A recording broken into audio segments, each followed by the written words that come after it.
Praise the lord అందరికీ. Bible reading in 6 months, day 161, June 10th. రెండవ భాగంగా అపోస్తలుల కార్యములు 9వ అధ్యాయం నుండి చదువుకుందాం. సౌలు ఇంకను ప్రభు యొక్క శిష్యులను బెదిరించుటయు హత్య చేయుటయును తనకు ప్రాణాధారమైనట్టు ప్రధాన యాజకుని యొద్దకు వెళ్ళి, ఈ మార్గమందున్న పురుషులనైనను స్త్రీలనైనను కనుగొని నడల వారిని బంధించి యెరూషలేముకు తీసుకొని వచ్చుటకు దమస్కులోని సమాజంలో వారికి పత్రికలిమ్మని అడిగాను. అతడు ప్రయాణం చేయుచు దమస్కు దగ్గరకు వచ్చినప్పుడు అకస్మాత్తుగా ఆకాశం నుండి ఒక వెలుగు అతని చుట్టూ ప్రకాశించాను. అప్పుడు అతడు నేల మీద పడి, సౌలా సౌలా, నీవేళ నన్ను హింసించుచున్నావని తనతో ఒక స్వరము పలుకుట వినెను. ప్రభువా, నీవెవడవని అతడు అడగగా ఆయన, నీవు హింసించుచున్న యేసును. లేచి పట్టణంలోనికి వెళ్ళుము, అక్కడ నీవు ఏమి చేయవలెనో అది నీకు తెలుపబడినని చెప్పాను. అతనితో ప్రయాణం చేసిన మనుషులు ఆ స్వరము వినిరి, కానీ ఎవరిని చూడక మౌనులై నిలువబడిరి. సౌలు నేల మీద నుండి లేచి కన్నులు తెరిచినను ఏమీ చూడలేకపోయాను కనుక వారతని చేయి పట్టుకొని దమస్కులోనికి నడిపించిరి. అతడు 3 దినములు చూపులేక అన్నపానములు ఏమీ పుచ్చుకొనకుండెను. దమస్కులో అననీయ అనొక శిష్యుడుండెను. ప్రభు దర్శనమందు అననీయ అని అతన్ని పిలువగా అతడు, ప్రభువా, ఇదిగో నేనున్నానెను. అందుకు ప్రభు, నీవు లేచి తిన్ననిదనబడిన వీధికి వెళ్ళి యూదా అనువారి ఇంట తార్సువాడైన సౌలు అనువాని కొరకు విచారించుము. ఇదిగో అతడు ప్రార్థన చేయుచున్నాడు. అతడు అననీయ అను ఒక మనుష్యుడు లోపలికి వచ్చి తాను దృష్టి పొందినట్లు తల మీద చేతులుంచుట చూచి ఉన్నాడని చెప్పెను. అందుకు అననీయ, ప్రభువా, ఈ మనుషుడు యెరూషలేములోని పరిశుద్ధులకు ఎంతో కీడు చేసి ఉన్నాడని అతని గూర్చి అనేకుల వలన వింటిని.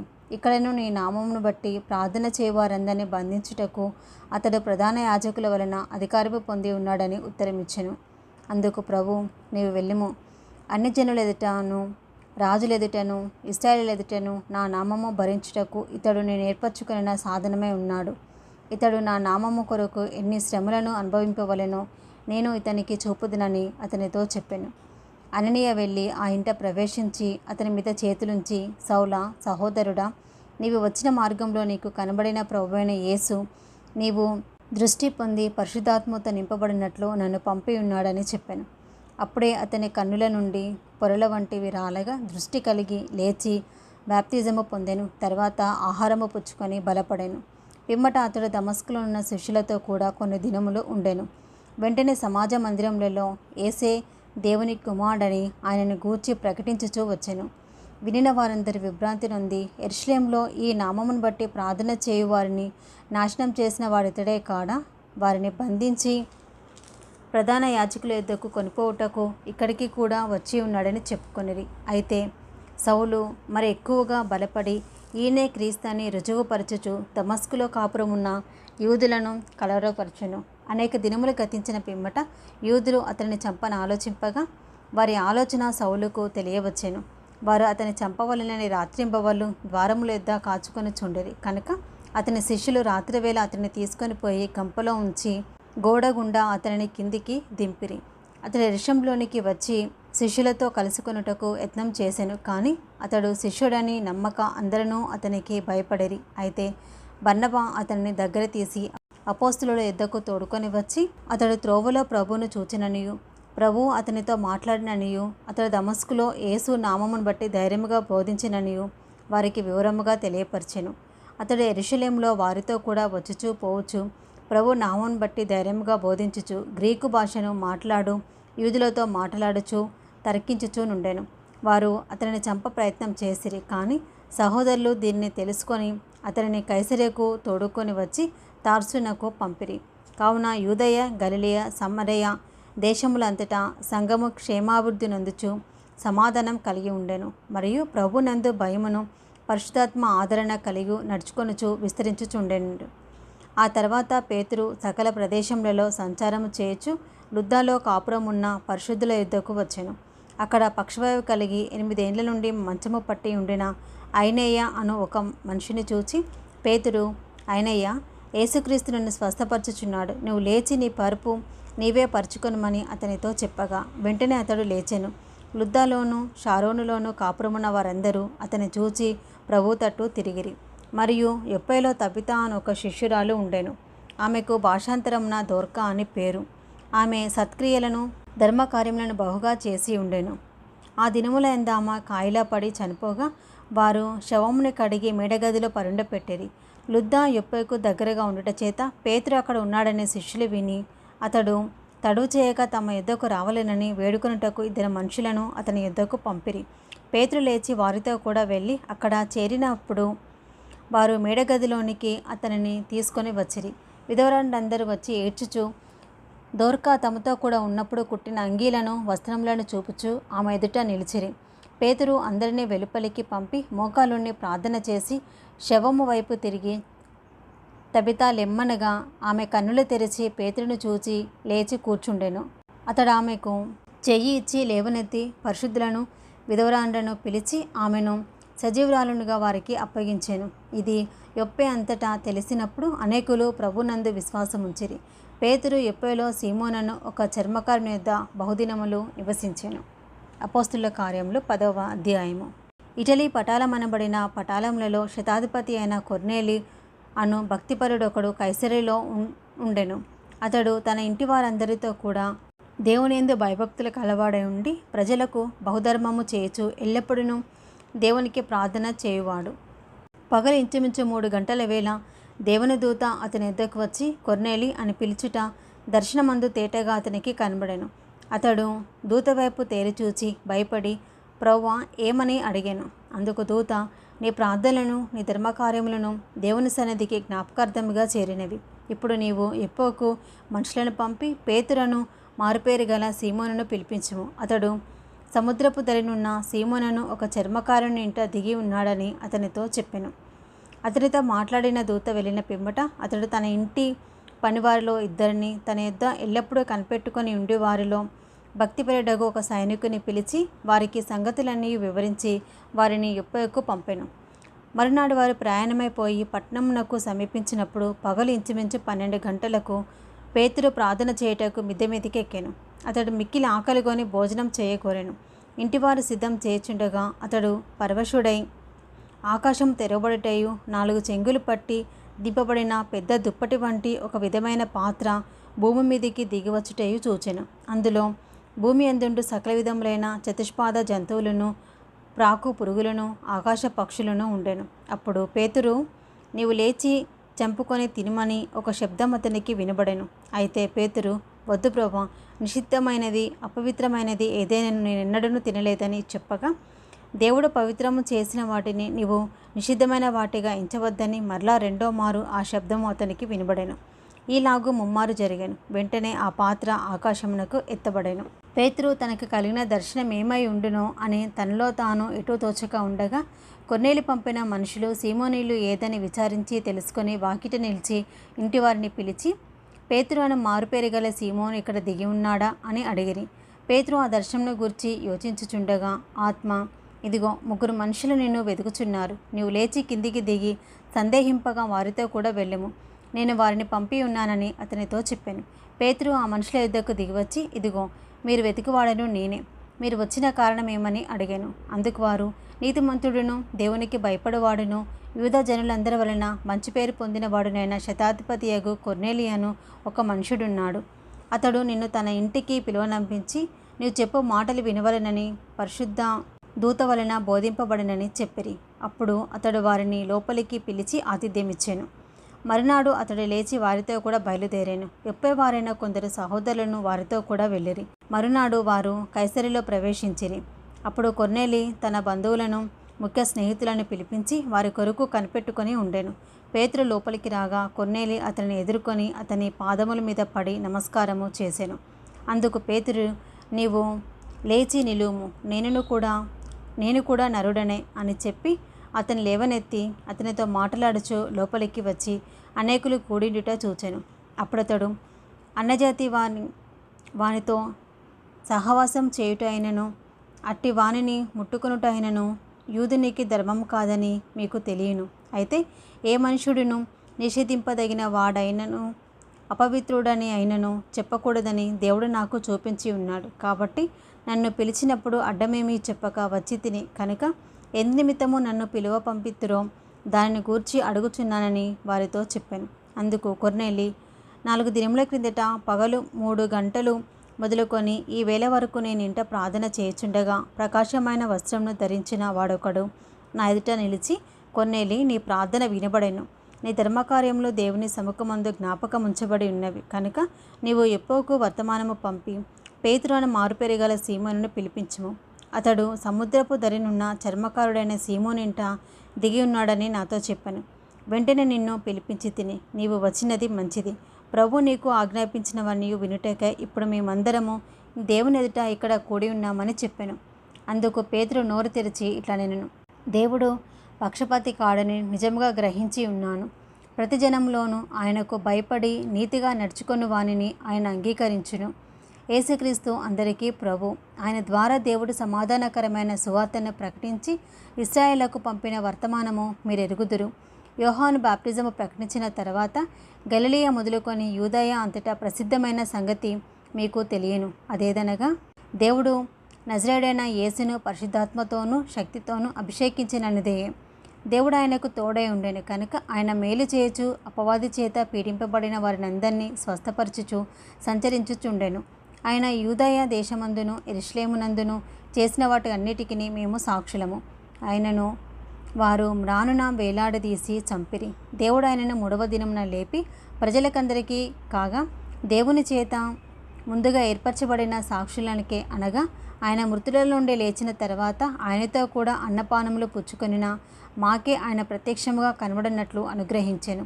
ఇదియు కాక దేవుడు సజీవులకును మృతులకును న్యాయాధిపతినిగా నియమించినవాడు ఈయనే అని ప్రజలకు ప్రకటించి దృఢ సాక్ష్యం ఇయ్యవలెనని మాకు ఆజ్ఞాపించాను. ఆయన యందు విశ్వాసముంచు వాడు ఆయన నామము మూలముగా పాపక్షమాపణ పొందునని ప్రవక్తలందరూ ఆయనను గూర్చి సాక్ష్యమించుచున్నారు అనెను.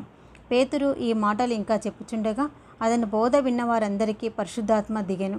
సున్నతి పొందిన వారిలో పేతురుతో కూడా వచ్చిన విశ్వాసులందరూ పరిశుద్ధాత్మ వరము అన్యజనుల మీద సైతము కుమ్మరింపబడుట చూచి విభ్రాంతి నొందిరి. ఏలయనగా వారు భాషలతో మాట్లాడుచు దేవుని గణపరచుచుండగా వినిరి. అందుకు పేతురు, మనవలే పరిశుద్ధాత్మను పొందిన వీరు బాప్టిజము పొందకుండా ఎవడైనను నీళ్లకు ఆటంకము చేయగలడా అని చెప్పి యేసుక్రీస్తు నామమందు వారు బాప్టిజము పొందవలెనని ఆజ్ఞాపించాను. తర్వాత కొన్ని దినములు తమ యొద్ద ఉండుమని వారు అతన్ని వేడుకొనిరి. అపోస్తలుల కార్యములు 11వ అధ్యాయము. అన్యజనులను దేవుని వాక్యం అంగీకరించిరని అపోస్తలులను యూదయ అంతటనున్న సహోదరులను వినిరి. పేతురు యెరూషలేమునకు వచ్చినప్పుడు సున్నతి పొందిన వారు, నీవు సున్నతి పొందని వారి యొద్దకు పోయి వారితో కూడా భోజనం చేసితివని అతనితో వాదము పెట్టుకొనిరి. అందుకు పేతురు మొదటి నుండి వరుసగా వారికి ఆ సంగతి ఇలాగ వివరించి చెప్పాను. నేను యొప్పే పట్టణంలో ప్రార్థన చేయుచుండగా పరవశుడనైతిని. అప్పుడు ఒక దర్శనం నాకు కలిగెను. అది ఏదనగా 4 చెంగులు పట్టి దింపబడిన పెద్ద దుప్పటి వంటి ఒక విధమైన పాత్ర ఆకాశము నుండి దిగి నా యొద్దకు వచ్చాను. దానివైపు నేను తేరి చూచి పరీక్షింపగా భూమి యందుండు చతుర్పాద జంతువులను, అడవి మృగములను, ప్రాకేడు పురుగులను, ఆకాశ పక్షులను నాకు కనబడెను. అప్పుడు పేతురు, నీవు లేచి చంపుకొని తినమని ఒక శబ్దము నాతో చెప్పుట వింటిని.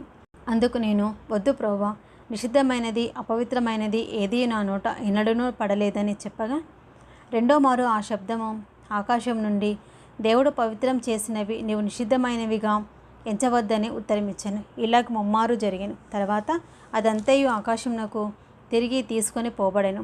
వెంటనే కైసరయ నుండి నా యొద్దకు పంపబడిన 3 మనుషులు మేమున్న ఇంటి యొద్ద నిలిచి ఉండిరి. అప్పుడు ఆత్మ, నీవు భేదమేమీ చేయక వారితో కూడా వెళ్ళమని నాకు సెలవిచ్చాను. ఈ 6 సహోదరులు నాతో కూడా వచ్చిరి. మేము కొర్నేలి ఇంట ప్రవేశించితిమి. అప్పుడు అతడు, నీవు యొప్పకు మనుషులను పంపి పేతురును మారుపేరు గల సీమోనును పిలిపించుము. నీవును నీ ఇంటి వారందరూ ఏ మాటల వలన రక్షణ పొందుదురో ఆ మాటలు అతడు నీకు చెప్పునని తన ఇంట నిలిచి తనతో చెప్పిన ఒక దేవదూతను చూచిన సంగతి మాకు తెలిపాను.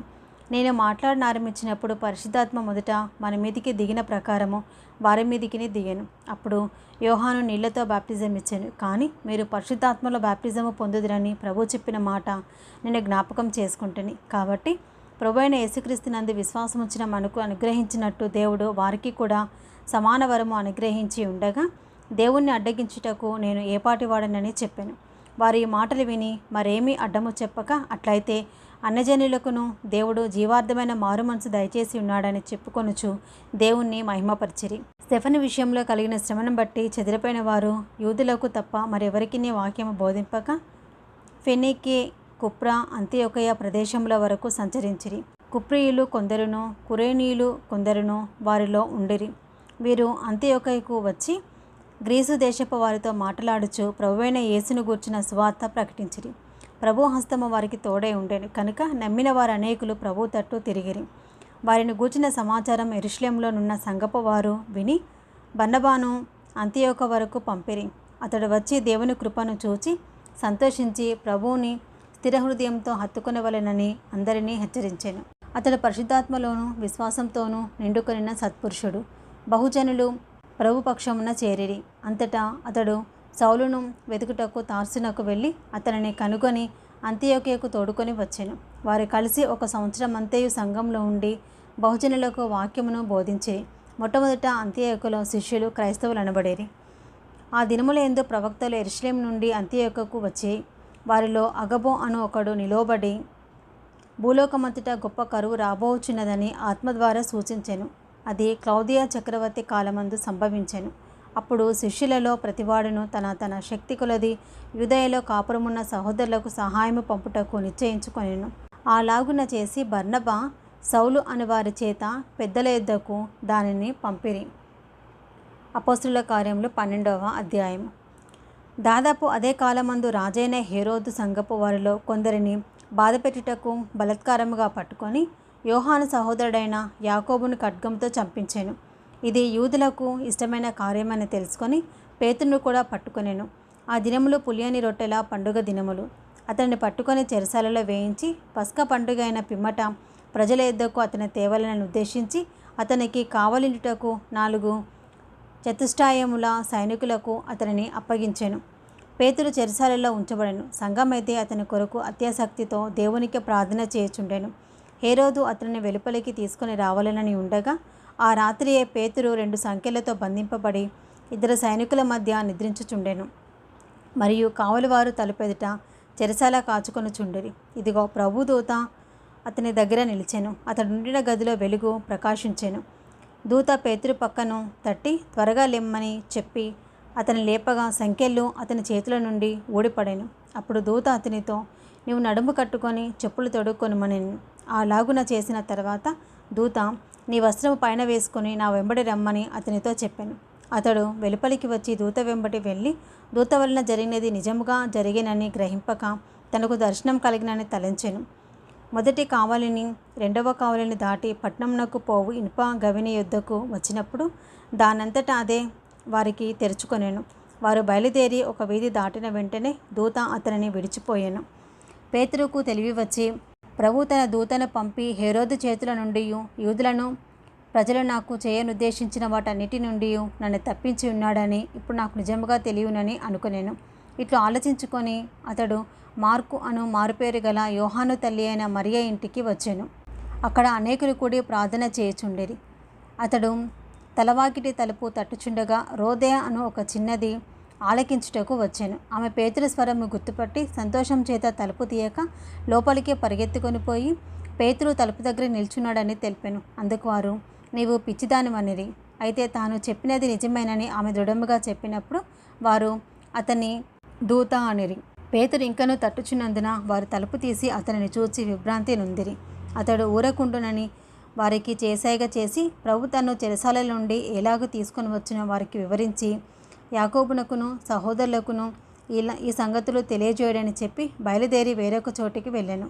తెల్లవారగానే పేతురు ఏమాయను అని సైనికులలో కలిగిన గలిబిలి ఇంతంతా కాదు. హేరోదు అతని కోసరము వెతికినప్పుడు అతడు కనబడనందున కావాలి వారిని విమర్శించి వారిని చంపని ఆజ్ఞాపించాను. అటు తర్వాత హేరోదు యూదయ నుండి కైసరియకు వెళ్ళి అక్కడ నివసించాను.